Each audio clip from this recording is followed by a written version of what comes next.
If we exclude Ukrainian case and the annexation of Crimea, what is the main point in a fight between the West and Russia? Well, I mean, obviously, you can't really exclude the Ukrainian case, but I take your point as a question. But in a way, the Ukraine case is only an exemplar. It's just a theatre which reflects the wider problem. The ultimate of the crux of the issue is that Russia and the West have different views of the world order, of how the world should be run, different worldviews.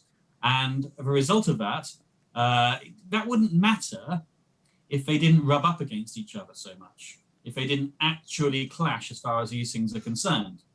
So again, where it doesn't have to be Ukraine, but the fact of the matter is that Russia has signed the Helsinki Final Act and the Paris Charter. In fact, not only signed, but in fact it co-wrote those agreements and treaties. And they state quite clearly that every country has a right to decide its own future and to join whichever multilateral organization it wishes to do so. That is entirely clear. Now, Russia would argue that it signed those things when it was weak, and now that it is strong, and that what was agreed under Gorbachev and Yeltsin simply have no validity under Vladimir Putin. But the fact of the matter is that the West has also, by and large, made its choice right now.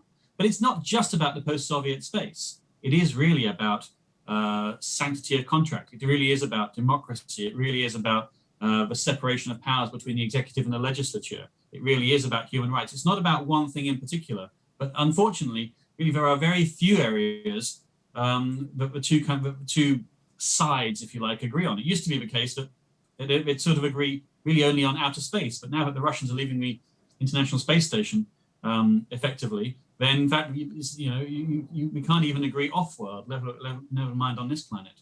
So I'm afraid the disagreements really, it's very hard to find areas, even though the West tries valiantly and perhaps in vain, where we might build a cooperative relationship. And that's going to be particularly difficult if you don't agree on first principles, if you don't agree on the basics.